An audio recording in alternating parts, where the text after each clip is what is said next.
계속해서 그 속죄 교리에 대한 전통적인 해석 계속 살펴봤는데요. 아마 이제 속죄 교리에 대해서는 마지막으로 다루는 내용이 될 것 같습니다. 그래서 우리가 속죄 교리의 핵심 뭐였죠? 그 예수 십자가에 달리신 예수 그리스도의 그 속죄는 대속적이고 형벌적인 그 속죄의 십자가이다라는 것도 우리가 살펴봤죠. 그래서 반드시 우리가 하나님과 화목하려면 이 중보자께서 그 일을 감당해 주셔야 돼요. 제사장이신 예수 그리스도께서 그 일을 감당해 주셔야 한다는 걸 우리는 계속 살펴봤습니다. 네, 이제 로이드 존스가 이제 한 가지 더 이제 살펴볼 것, 속죄의 일부 사역이라고 말하면서 소개할 사역이 이제 십자가에서 이루신 승리의 사역이에요. 그래서 이제 그 내용을 살펴보려고 하는데요. 우리가 지금 이전에 그 속죄 사역할 때 예수님이 십자가에서 우리 죄를 짊어지고 우리의 죄를 처리하시는 일이 수동적인 순종이라고 말씀하셨잖아요. 왜냐하면 우리 죄를 에 대한 대속적 형벌을 당하신다는 의미에서, 또 한편에는 십자가를 지시기 전에 예수 그리스도께서는 적극적인 순종을 하시죠.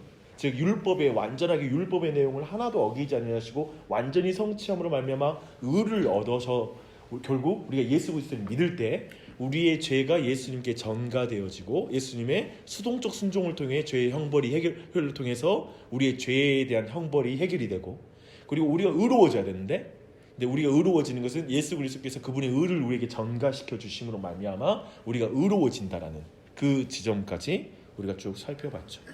근데 이제 이 외에도 예수님이 십자가 위에서 능동적 사역을 하셨다는 거예요. 십자가 위에서 능동적 사역을 하셨다는 거예요. 근데 이것은 마귀를 다루신 사역이에요. 그 부분을 함께 살펴보겠습니다. 근데 마틴 루터가 이런 말을 했어요. 이 생에서 사람에게 5가지 원수가 있다. 그 뭐냐면 사탄, 죄, 사망, 율법, 하나님의 진노. 그래서 이 5가지의 중요한 원수가 있어요. 이 원수가 있는 상태에서는 하나님과 화목할 수가 없어요. 이 중에, 그렇죠? 그래서 이 5가지를 처리해야지만 우리가 구원을 받을 수 있다라는 걸 정리해야 되겠죠. 근데 우리는 이 속죄의 대속적 해석을 설명하면서 율법의 문제를 이미 다뤘죠, 그렇죠? 그래서 율법을 다 예수님께서 순종함으로 이루셨다라는 걸 적극적 순종을 통해서 이미 우리가 지난주에 살펴봤고요. 그리고 또 한 가지 하나님의 진노 교리를 다뤘죠. 그 진노에 대한 화목제물로, 즉 그 수동적 순종을 통하여 하나님의 진노를 해결하셨다라는 걸 살펴봤어요. 근데 이제 나머지 3가지 사탄, 죄, 죽음은 아직 다루지 않았어요. 근데 이것이 바로 이제 오늘 우리가 다룰 주제예요. 다시 한번 볼게요. 사탄, 죄, 죽음을 이기셔야 돼. 그리고 이걸 멸하셔야 돼요. 근데 이 지점을 우리가 오늘 살펴보도록 하겠습니다. 이제 함께 살펴보면 이제 십자가는 사실 이제 사탄을 정복하신 주님이신데요. 십자가는 사실 성자가 강력하게 전투를 수행하시는 거예요. 저 십자가 위에서 거대한 전쟁이 있는 거예요. 그래서 부활을 볼 때 그는 언제나 승리감으로 가득 차야, 우리가 부활을 볼 때 굉장히 승리감이 가득 차 있는 예수 그리스도, 승리하신 그리스도를 보게 되잖아요. 결국 죽음을 이기신, 무덤을 이기시느냐고 우리가 부활절마다 찬양을 부르는데 결국 그 모든 걸 승리하죠. 그 십자가로 대변되는 죽음의 세력, 그리고 무덤의 세력, 그 모든 사망의 세력을 이기시는 걸 보여주는데요. 당연히 주님이 처치하신 대상은 당연히 사탄과 그의 모든 세력을 십자가 위에서 처치하셨어요. 이기셨어요. 이를 감당하죠. 근데 이에 대한 성경적 근거를 한번 볼게요. 요한일서 3장 8절 함께 읽겠습니다. 하나님의 아들이 나타나신 것은 마귀의 일을 멸하려 하십니다. 명백하죠. 마귀의 일을 멸하기 위해서 주님이 오셨다, 나타나셨다 라고 말하고 있습니다. 요한복음 12장 31절, 이제 이 세상에 대한 심판이 이르렀으니 이 세상의 임금이 쫓겨나리라. 지금 사탄을 뭐라고 표현하죠? 이 세상의 임금이라고 말하고 있어요. 그러니까 사탄에게 하나님께서 허용적으로 준 뭔가의 권세가 있죠, 그렇죠? 그러니까 사탄이 혼자 주장할 수 있는 권세는 없어요. 사탄은 어떠한 권리가 없어요. 다만 하나님이 허락한 그 권세 아래서 지금 특별하게 이 세상의 임금이라는 표현을 말하고 있어요. 근데 그가 그때 이미 이제 이 세상에 대한 심판이 이르렀으니까 그때는 임금이 쫓겨날 것이다라고 명확하게 말하고 있습니다. 골로새서 2장 15절 함께 했습니다. 통치자들과 권세들을 무력화하여 드러내어 구경거리로 삼으시고 십자가로 그들을 이기셨느니라. 여기서는 또 사단의 세력들을 통치자들과 권세들이라는 표현을 쓰고 있어요. 근데 그것들을 무력화하여 드러내어 구경거리로 삼으셨다. 그리고 십자가로 그들을 이기셨다. 그러니까 십자가 위에서, 이게 아주 결정적 구절이에요. 예수 그리스도께서 십자가 위에서 사단의 권세, 사단을 이기셨다라는 그 결정적 구절이 됩니다. 히브리서 2장 14절로 15절 말씀 한번 또 볼게요. 죽음을 통하여 죽음의 세력을 잡은 자 곧 마귀를 멸하시며 또 죽기를 무서워함으로 한평생 매어 종로로 타는 모든 자들을 놓아주려 하심이니. 명백하죠. 죽음을 통하여, 누구의 죽음? 예수 그리스도의 죽음을 통하여 죽음의 세력을 잡은 자 마귀를 멸하셨다, 그렇게 말하고 있죠. 근데 이런 구절은 하나님과 화목하기 위해 주님이 사탄을 대적하여 행하신 능동적 사역이 분명한 것을 우리에게 보여주고 있어요. 분명히 십자가에서 능동적으로 사단을 이기시는 그 일을 이루신 것이죠. 근데 이 마귀의 일을 멸하시고 마귀를 물리치신 그 주님, 특별히 십자가의 죽음은 사탄과 그의 세력을 밝히 드러내요. 그래서 어떻게 이 부분 오늘 이제 본문 해결할까 싶을 때, 하나님은 율법에 완벽하게 순종하는 삶과 모든 일에서 하나님을 영화롭게 함을 통해 우리 주님은 부수적으로 마귀를 공격하고 궁극적으로 물리치셨다라는 걸 볼 수가 있죠. 그러니까 마귀를 물리치셨다라고 했을 때, 이게 예를 들면 주 사역은 뭐냐면 하나님께 완벽하게 순종하시는 거예요. 그러니까 완벽하게 순종함을 통하여 마귀를 이기는 거예요. 이게 중요한 원리죠. 마귀를 이기는 데 있어서. 그러니까 마귀 자체를 대상으로 싸우는 게 아니죠. 하나님께 순종함으로 이기는 것이죠. 그러니까 이것이 사실은 영적인 원리예요. 그러니까 우리가 마귀랑 대적할 때 있잖아요. 실제로 이 세상에 마귀를 대적하고 뭐 귀신 들린 자를 대하든지 어떤 상황이, 우리는 그 대상과의 싸움이 아니에요. 철저히 하나님과의 관계예요. 하나님과의 관계 안에서 우리가 이 일을 수행하는 거예요. 하나님께 순종하고 하나님을 높임으로, 그런 주제이죠. 그런 줄을 보면 되고요. 근데 이런 부분이 광야에서 예수님이 마귀의 시험을 이기실 때 그게 잘 드러나고 있어요. 근데 그때 마귀 이제 생각해 보면 말씀으로 이기시잖아요. 그 당시에도. 그러니까 끊임없이 예수 그리스도는 하나님께 순종함으로, 그러니까 늘 마귀랑 할 때 마귀가 이렇게 높은 절벽에서 뛰어내려라, 돌을 떡으로 바꿔서 먹어라, 이 수없이 많은 말을 계속할 때에도 계속 예수 그리스도는 하나님께 순종하는 자로 서 있죠. 하나님의 말씀에 순종함으로 저 거짓된 말씀을 이기는 거지 라는 사실 우리가 생각할 때, 사실 오늘날 우리 자신에게 많은 걸 시사해줘요. 그러니까 사단을 이기는 건 마귀 떠나갈지어다라고 이렇게 그냥 마귀랑 이렇게 대면해서 그와 우리와의 관계가 아니라, 내가 하나님께 순종하는 것이 마귀에게 이기는 것이구나, 말씀에 순종함이 마귀를 이기는 것이구나 라는 사실을 깨닫게 됩니다.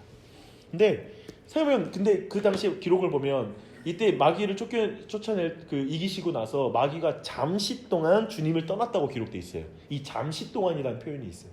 그러면 언제 마귀가 다시 와요? 겟세마네 동산에서. 그리고 십자가에 계신 예수 그리스도께 다시 마귀는 공격하고 있어요. 근데 주님이 이때에도 마귀를 물리치셨죠. 그럼으로써 그 마귀의 일도 멸하신 거예요. 그 일을 우리 분명히 알 수가 있죠. 이렇게 말씀의 근거로 쭉 살펴볼 수가 있고요. 또 한 가지는 십자가와 부활로 입증된 주님의 승리를 우리는 또한 확인할 수 있어요. 그러니까 사실 우리가 한번 먼저 볼 건 마귀의 계획을 생각해 보세요. 저는 그러니까 그런 게 궁금했거든요. 예수님이 죽으시면 대속의 사건이 일어나는데 왜 마귀는 그걸 가만히 보고 있었을까? 그것을 왜 그 일에 동조해서 마귀가 예수님을 죽이시지? 왜냐면 마귀가 똑똑하다고 생각이 되니까. 분명히 계획을 알지 않았을까? 뭐 이런 생각이 들잖아요. 우리의 생각에. 확실한 것은 뭐냐면 마귀에게는 분명한 계획이 있어요. 그 계획은 뭐냐면 십자가에서 이 일이 분명히 일어날 거라고 보는 건데, 우리 골로새 2장에서 한 말씀 한번 봐볼게요. 15절 말씀인데요. 통치자들과 권세들을 무력화하여 드러내어 구경거리로 삼으시고 십자가로 그들을 이기셨니라. 사실 이 안에 우리가 마귀의 생각을 좀 더 읽을 수가 있는데요. 마귀의 생각으로는 예수 그리스도께서, 주님께서 육체적인 고통 가운데 결국 죽음을 피하실 거라는 그 기대를 가지고 있는 거예요. 그래서 분명히 생각했음에 분명하다고 로이 존스는 말하고 있어요. 근데 이제까지 죄를 범하지 않고 율법을 영화롭게 하시면서 사셨잖아요. 전혀 순종하는 일에 전혀 예수님은 거침이 없으셨고 완벽하게 율법에 순종하셨는데, 이제 죽음의 문제에 직면했을 때는 주님도 순종하는 일에 실패하게 될 거라고 마귀는 생각했다는 거예요. 왜 그랬을까? 그 증거를 좀 더 본다면 우리 요한복음 17장 1절에 보면 예수님도 이 기도 드리시잖아요. 아들을 영화롭게 하사 아들로 아버지를 영화롭게 하옵소서. 그러니까 이게 대제사장의 기도라고 하는데, 지금 예수님도 굉장히 그 마지막 일을 감당할 때 하나님께 도와달라고 막 요청하고 있어요. 주님께 힘을 달라고, 마지막에 십자가의 이 대속의 사역을 감당할 수 있도록 힘을 달라는 기도를 하고 있어요. 또 히브리서 5장 7절을 보면 주님이 심한 통곡과 눈물로 간구와 소원을 올렸다라고 말씀하고 있어요. 왜 그랬을까? 그의 경건하심과, 즉 경건한 두려움으로 인해 결국 예수님의 이 기도가 들으심을 입었다라고 기록하고 있죠. 그러니까 생각해보면 그 시험이 얼마나 격렬했으면 그럴까? 얼마나 무거웠으면, 그리고 얼마나 고통스러웠으면. 그리고 예수님이 실제로 겟세마네 동산에서 이 잔을 내게 옮겨달라고 하잖아요. 그러니까 사단이 그 모든 걸 보는 거예요. 그러니까 그러면서 주님 뜻대로 하옵소서라고 말하지만 결정적으로 십자가를 지고 이제 그 위에 올라갔을 때, 이제 최종적으로 하나님이 그를 벌하실 때, 예를 들면 그 모든 상황에서 하나님과의 분리되는 일이 일어날 때, 그때는 이제 더 이상 하지 못하고 내려올 것이다. 그 십자가를 포기할 것이다. 이 계획을, 마귀는 그 지점에서는 실패할 것이라고 기대를 가지고 있는 거예요. 그 계획을 가지고 있는 거예요. 그래서 그 최후 순간에 분명히 그 일이 일어날 것이다. 근데 우리가 알다시피 그 일이 일어나요. 실제로는 우리 주님이 승리하시죠. 그래서 하나님의 아들이심을 증명하심으로 승리하세요. 저는 이 말이 참 와닿은, 그 로이드 존스 이 표현이 좋았어요. 하나님의 아들이심을 증명하심으로 승리해요. 승리하심으로 증명할 수 있죠. 근데 승리는 아까 말한 것처럼 싸움의 원리는 뭐냐면, 영적 전쟁의 싸움은 뭐냐면, 중교의 원리는 뭐냐면, 내가 하나님의 자녀인 것을 확신할 때 승리하는 거예요. 승리해서 내가 하나님의 자녀인 것을 확신한 게 아니야. 근본적인 영적 전쟁의 원리예요. 그러니까 하나님과의 관계, 하나님과의 믿음으로, 그 관계로 승리하는 거예요, 사단을. 그러니까 사단과 나와의 싸움이 아닌 거예요.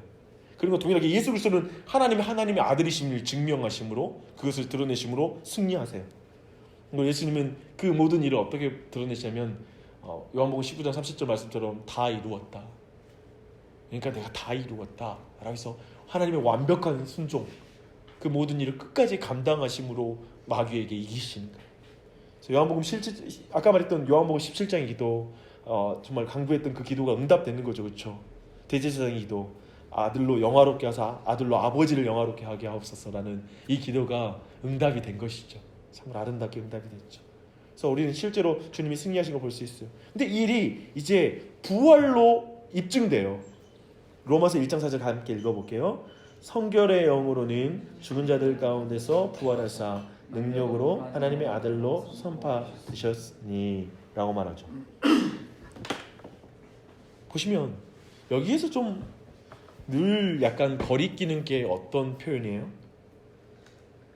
그러니까 부활의 능력으로 하나님의 아들로 선포되셨으니 라는 지점에서, 그러면 그 이전에는 하나님의 아들이 아니셨나? 부활하여서 선포되신 건가? 라는 이런 식의 이해를 줄 수 있는데, 그런 의미가 아닙니다. 이제 뭐냐면, 시간적으로 예수 그리스도가 오셨을 때 결국은 예수 그리스도의 죽음이, 만약에 예수님께서 죽음으로 끝나셨다면 그리스도께서 하나님의 아들이신 것을 그 누구도 알 수 없겠죠. 죽음 안에, 인간의 죽음으로 끝난 사람이라고 사람들이 생각하겠죠. 하지만 예수 그리스도의 부활을 통하여 참으로 모든 사람에게 원래 하나님의 아들이셨던 분이 능력으로 선포가 되셨다는 거예요. 선포. 그러니까 증거되셨다, 나타나셨다라는 표현으로 우리가 이해하면 되겠습니다. 그래서 주님은 절대적인 순종과 믿음 다 이루심을 통해서 원수의 모든 송사와 거짓말들을 최종적으로 멸하시는 거예요. 그 사건으로 우리는 부활을 통해서 우리를 확인할 수 있죠. 그래서 잘 생각해보면 인류의 역사가 그러지 않았어요. 마귀가 한 역사를 한번 생각해 보십시오. 마귀가 거짓의 아비이잖아요. 거짓말쟁이에요. 근데 그가 최초로 죄를 범하게 될 때 그가 한 방법이 뭐였냐면, 하나님이 참으로 내가 이걸 먹으면 죽는다고 하시더냐? 이렇게 말하면서, 이 말이 쉬운 말은 뭐냐면, 야, 하나님 그렇게 하는 게 정말 공정한 일 같아? 하나님이 정말 선하신 분이라면 너에게 다 먹을 수 있도록 허락해 줘야 되는 거 아니야? 지금 이 열매에 특별한 능력이 있기 때문에 하나님이 너한테 좋은 거 주지 않고 감추고 있는 것 아닐까? 지금 이 말이거든요. 하나님의 선하심을 의심하게 만드는 거. 그러니까 하나님이 너에게 뭔가 적대적이야. 쉽게 말하면 그 불신의 씨앗을 심어주는 거거든요. 하나님에 대해서 그 씨앗을 심어줬어요. 그 거짓말을 하나님은 이제 십자가 위에서 깨뜨리는 거예요. 결국 그 사단이 처음에 인간에게 유혹할 때, 거짓말로 줄 때 죄를 짓게 만드는 근본적인 마음은 뭐냐면, 하나님이 너에게 선하지 않으셔. 널 사랑하지 않으셔. 라는 이거거든요. 그러니까 오늘날 우리가 죄를 지을 때도 동일해요. 이 마음이 우리 안에 먼저 있는 것에서 만 가지 악이 나오는 거예요. 하나님이 선하지 않으셔. 하나님이 사랑이라면 이렇게 인도하지 않으셔라는 그 마음이 죄의 그 근원이에요. 근데 그 거짓말을 십자가 위에서 깨뜨리시는 거예요. 자기 아들을 아끼지 아니하시고 우리 모든 사람을 위하여 내어주신 거예요. 참 우리가 아직 죄인 되었을 때 그가 십자가 위에서 죽으심으로 우리를 향한 하나님의 사랑을 드러내신 거예요. 그러니까 철저하게 거짓말쟁이 마귀를 멸하신 거예요. 십자가 위에서. 우리에게 하나님을 사랑이 아니다, 널 사랑하는 게 아니야 라고 끊임없이 의심을 주는 그 사단의 그 거짓말쟁이를 깨뜨리시는 거예요. 할렐루야. 그래서 죄를 알지 못하신 이를 우리를 대신하여 죄로 삼으신 것이죠. 그래서 하나님의 사랑의 최고의 표시인 십자가에서 참된 생명의 열매가 되시는 것입니다. 저는 이 장면 보는데 말씀드렸는데 창세기랑 또 연결이 되더라고요. 생각해보면 여자는 나무 위에 있는 열매를 먹으면 하나님과 같이 된다고 생각하고 그게 나한테 영생을 줄 거라고 생각하고 그걸 따먹거든요. 그래서 타락하잖아요. 그리고 죽게 됐잖아요. 근데 이제 예수님이 그 나무 위에 달려서 그 나를 먹으라, 내 피와 살을 먹으라 라는 거 안에서 이제 정말 영생하는 생명의 열매로 그 부활의 첫 열매로 그 위에 달리신 거예요. 그래서 우리로 하여금 그 모든 것, 이 나무를 볼 때마다 저주를 상상하게 되고 죽음을 상상할 수 없는 그 나무 위에 달리셔서 하나님께서는 그 일을 감당하신 것이죠. 놀라운 그 은혜가 있습니다. 그래서 십자가는 원수의 생명이 멸해지고 마귀의 일이 무력해지고 마귀가 공개적으로 수치를 당하면서 폐주하는 장소가 십자가예요. 그래서 우리 이 십자가를 믿습니다. 그래서 이렇게 우리가 십자가의 부활로 입증된 주님의 승리를 한번 확인할 수가 있습니다. 그리고 이제 죽음을 정복하신 주님에 대한 내용입니다. 주님은 마귀를 정복하셨을 뿐만 아니라 죽음도 정복하셨어요. 방금 첫 번째 우리 살폈습니다. 마귀에 대해서. 그 다음에 죽음, 그 다음에 뭐죠? 마지막 세 번째는 율법이 하나님의 진노. 아니다. 죄에 대해서 맞습니다. 그래서 다시 한번 마귀, 죽음, 죄를 승리하시는데 두 번째 죽음을 정복하신 주님에 대해서 볼게요. 히브리서 결국 죽음이란 건 사람들이 결국 만나야 될 원수잖아요. 그렇죠? 근데 히브리서 2장 14절 15절 말씀 다 함께 읽겠습니다. 자녀들은 혈과 육에 속하였음에 그도 또한 같은 모양으로 혈과 육을 함께 지니심은 죽음을 통하여 죽음의 세력을 잡은 자 곧 마귀를 멸하시며 또 죽기를 무서워함으로 한평생 매어 종노릇하는 자를 놓아두려 하심이라 라고 말하죠. 근데 여기서 딱 걸리는 표현이 뭐예요? 보면 사망의 세력을 잡은 마귀, 죽음의 세력을 잡은 자 곧 마귀를 멸하시며 하잖아요. 근데 이 표현 좀 이상하지 않아요? 마귀는 찬탄자일 뿐이지 아무 세력도 갖고 있지 않잖아요. 근데 사망의 세력을 딱 잡았다는 거야, 마귀가.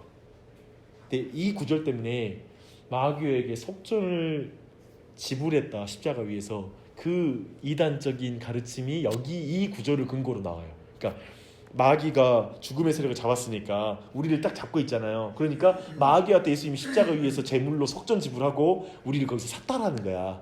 이 부분이 이제 속전의 십자가의 속전적 개념으로 잘못된 가르침이라는 걸 지난번에 배웠거든요. 우리가 그 가르침이 여기에 나오는 것입니다. 근데 바른 해석은 뭐냐면 마귀는 스스로 어떤 권세도 가지고 있잖아요. 이거 명확히 하셔야 돼요. 마귀는 어떤 권세를 가지고 있어? 오직 마귀에게 하나님이 권세를 허락해 주실 때에만 마귀가 사용할 뿐이에요. 그래서 마치 그 예수님께서 거라사 광인의 그 귀신 들린 자를 고치실 때 그 귀신 들린 자 안에 있었던 그 귀신, 군대 귀신이 예수님께 저 돼지들에게 들어가는 걸 허락해 달라고 하잖아요. 그러니까 철저하게 그 돼지에게 들어가는 것조차도 허락을 받고 들어가는 거예요. 돼지에 대한 권리를 주장하지 못하는 거예요. 미물일지라도 돼지에게 들어갈 권리조차도 그들에게는 없어요. 하나님의 허락함 가운데 이루어진다는 걸 명백하게 보여주는 거예요. 네, 그런 의미에서 하나님이 허락해주는 권세 중 하나가 뭐냐면 죽음의 영역을 지배하는 권세를 마귀에게 주신 거예요. 그래서 마귀를 이 세상의 신이다, 그리고 공중 권세 잡은 자이다, 불순종의 아들들 가운데 역사하는 영이다 라는 이런 표현이 있잖아요. 성경에 이런 표현이 있잖아요. 쉽게 말하면 하나님께 또한 우리가 처음에 마귀가 어떻게 출발한지 아시죠? 천사장 중 하나였으나 자신의 아름다움을 보고 스스로 치하여서 교만하여져서 하나님께 대적하다가 땅에 떨어지잖아요. 그리고 공중 권세 잡은 자가 됐잖아요. 그러니까 이건 모두 하나님이 허락하신 거예요. 그래서 오늘날에도 그 마귀가 활동을 하고 있죠. 이 세상 가운데서 활동하고 있는 게 있죠. 근데 마귀 자신이 하나님의 생명 바깥에 있는 영역의 우두머리가 되었다는 거예요. 이 영역을 사망의 영역이라고 우리가 부르는 거예요. 뭐냐면 하나님 바깥이란 말은 뭐냐면 하나님 안에 있을 때 생명이 있잖아요. 근데 하나님과의 관계가 단절된 모든 세상을 사망의 영역이라고 말할 수 있겠죠. 쉽게 말하면 그 부분에 있어서의 권세를 잡는다라고 우리가 말할 수 있는 거예요. 그래서 아담이 타락했을 때 사망의 영역에 떨어져가지고 사탄의 지배 아래 들어갔기 때문에 너희의 아비가 거짓이 너희 아비다. 그리고 거짓의 너희가 이전에 믿던 건 거짓의 아비 아니냐라고 이렇게 실질적으로 이제 그 사단의 지배 안에 있었던 아담의 자손에 대해서 로마서는 말하고 있죠. 그렇게 설명하고 있어요. 그래서 사탄은 사망이 지배하는 모든 것을 다스리는 존재이며 이것이 마귀가 죽음의 세력을 갖고 있다라는 말의 의미예요. 그러니까 마귀가 죽음의 권세를 가지고 있다라고 할 때는 이 의미입니다. 그래서 그렇게 정리하시면 되겠어요. 근데 이제 고린도전서 15장 56절로 57절 보니까 이제 아주 중요한 말씀이 있어요. 함께 읽어볼까요? 사망이 쏘는 것은 죄요 죄의 권능은 율법이라 우리 주 예수 그리스도로 말미암아 우리에게 승리를 주시는 하나님께 감사하노니. 사망을 쏘는 것으로 만드는 게 뭐라고 말하죠? 죄예요, 죄. 그러니까 사망이 무섭게 우리한테 쏘는, 피해갈 수 없는 그런 찌름이 된 건 뭐냐면 죄 때문에 그래요. 우리는 율법 아래서 또 뭐죠? 죄인이에요. 이 사실이 사망을 끔찍한 것으로 만들어요. 그러니까 한마디로 말하면 사망 자체는 죄의 결과예요. 우리 자신이 죄 때문에 마귀의 지배 아래 있고 그 권세 아래에 있다라는 거예요. 그런데 주님은 뭘 만족시키죠? 율법을 만족시키세요. 여기 보면 율법이라, 죄의 권능은 율법이잖아요. 근데 우리를 꼭 잡고 있는 그것은 율법이라는 것인데 율법을 예수님이 만족시켜. 그래서 율법은 더 이상 우리를 정죄하지 않아요. 따라서 더 이상 사망의 선고도 없는 거야. 이 일이 일어나는 거예요. 지난번에 우리가 배웠던 거, 예수님이 율법을 완성하시고 완전히 순종하신 말미암아 이제 그분을 믿는 자들에게 그 완전히 순종하신 공로가 다 우리에게 온다고요. 그런 말미암아 더 이상 율법이 나를 정죄할 수가 없어요. 더 이상 사망의 선고가 없어요. 그래서 우리는 사망이라 부르는 이 다른 원수로부터 완전히 해방되는 거예요. 이 일이 벌어지는 것이죠.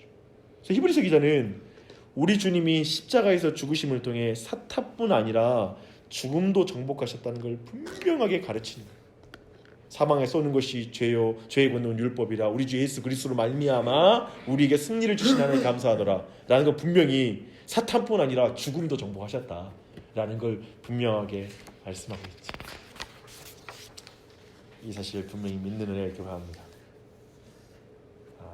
그리고 마지막 세 번째는 죄를 정복하신 주님이십니다. 세 번째 원수인 죄도 완전히 같은 방식으로 정복하세요. 그래서 로마서 6장 2절 함께 읽어볼게요. 죄에 대하여 죽은 우리가 어찌 그 가운데 더 살리요. 그리고 나서 바울은 우리 그리스도인들이 죄에 대해 죽었다고 말하고 있죠, 그렇죠? 지금 말하고 있는 거죠. 근데 11절에서는 이것을 또 이렇게 표현해요. 함께 읽어보겠습니다. 이와 같이 너희도 너희 자신을 죄에 대하여는 죽은 자요 그리스도 예수 안에서 하나님께 대하여는 살아있는 자로 여길지어다. 그러므로 너희는 죄가 너희 몸을 지배하지 못하게 하여 몸의 사욕에 순종하지 말고 14절 죄가 너희를 주장하지 못하리니 이는 너희가 법 아래에 있지 아니하고 은혜 아래에 있습니다 라고 말하죠. 우리 주님이 십자가의 죽으심으로 인해 우리가 죄의 지배에서 해방된다고 말합니다. 우리는 죄에 대해서 죽었고 죄는 우리를 더 이상 주장하지 못해요. 근데 생각해보면 그러나 죄 짓기도 하잖아요. 근데 여기서 죄가 너희를 주장하지 못하리니라는 뜻이 뭐겠어요? 그리고 아래 말씀 봐볼게요. 하나님께로 나온 자보다 죄를 짓지 않는다라고 말하잖아요.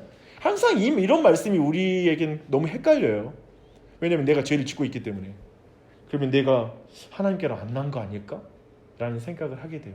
그것과 앞에서 죄가 너희를 주장하지 못하리니 이 주장하지 못한다는 게 무슨 뜻이냐 이거죠. 똑같은 말이거든요. 죄가 우리를 주장하지 못하게 해야 돼요. 그리고 죄를 짓지 아니한다. 하나님께 난 자마다. 이 뜻은 뭐냐면 죄의 상태로 그냥 남아있지 않는다는 의미예요. 그 죄의 상태 가운데 계속 남아있잖아요. 진짜 거듭난 사람은, 하나님께로 난 사람은 죄에 있는 그 상태에 계속 머물러 있잖아요. 반드시 회개하고 거기서 돌이켜요. 그리고 그것을 참을 수 없는 마음이, 성령께서 우리 안에 참을 수 없는 마음을 주시고 하나님께서 그 능력을 주세요. 죄를 지울 수는 있어요. 근데 죄의 지배 아래에는 있지 않아요. 이 지점이 중요해요. 죄의 지배에서 해방된 거예요. 근본적으로 이 해방이 일어났어요. 십자가의 은혜로 말미암아. 이것을 분명히 확인할 필요가 있습니다. 그래서 그렇게 되시고. 근데 실제로 이 부분에 대한 연구를 존 오웬이라는 청교도의 위대한 목자님, 회중교회의 목사이기도 한데요. 근데 그분은 이제 죄와 은혜의 지배라는 책이 있거든요. 저도 이제 그 책을 받고 했는데, 근데 실제로 그리스도인인데 거의 불신자와 방불하게 죄의 상태에 노예 상태가 된 사람이 불가능할까 했을 때 존 오웬은 가능하다라고 봐요. 진짜 거듭난 그리스도인이라고 말할 수 있는데 거의 죄의 지배를 받고 사는 거예요. 근데 죄와 은혜 자체가 두 개 모두 다가 우리를 지배하려는 속성이 있어요. 그래서 죄 가운데 계속 있게 만들려고 하는 성향이 죄에게도 있고, 은혜도 마찬가지로 계속 우리를 지배하려고 그래요. 그런 의미에서 우리가 은혜의 지배를 받을 거냐 죄의 지배를 받을 거냐가 우리에게 중요한 기로에 있는 것이죠. 라는 지점에서는, 여기서는 죄가 너를 주장하지 못하게 해라. 그리고 너는 은혜 아래에 거해야 된다. 아래에 있다. 너는 은혜 아래에 있다. 라는 걸 계속 강조하는 것이죠. 그 점이 중요합니다. 라는 걸 좀 정리하고요. 그래서 죄를 정복하신 주님을 봅니다. 이제 마지막으로 볼 건 주님의 이 사역의 진정한 결과를 봤으면 좋겠어요. 이제 우리는 오늘 예수 그리스도의 형벌적, 대속적 죽음, 그리고 나서 또 오늘도 세 가지, 특별히 두 가지 문제, 5가지 중에 아까 말했던 하나님의 진노와 그리고 율법에 대한 것을 해결했다는 걸 이전 시간에 배웠고, 오늘은 남은 3가지, 원수와 사탄과 죄를 이기신, 정복하신 예수 그리스도가 십자가에서 그 사건이 일어났다라는 것을 살펴봤습니다. 그렇다면 이 사역들의 진정한 결과가 뭘까 했을 때, 하나님과 사람의 관계에 일어난 변화가 있어요. 그리고 두 번째는 천국에서의 변화가 있어요. 이 2가지 변화가 우리에게 일어나는 거예요. 십자가 사건을 통하여 이 놀라운 변화가 일어나요. 근데 그 하나님과 사람의 관계의 변화는 뭐냐면, 하나님의 속죄의 결과는 자신에 대한 결과이다. 이 말 참 은혜로운데요. 지금 여러분이 못 알아들으실 거예요. 설명해 드릴게요. 예수님 뭐라고 말씀하시면, 십자가를 통해서 자기도 의로우시며 또한 예수 믿는 자를 의롭게 하셨다라고 말씀하세요. 이 말 중요하거든요. 자신도 의로우시며 또한 예수 믿는 자를 의롭게 하셨다.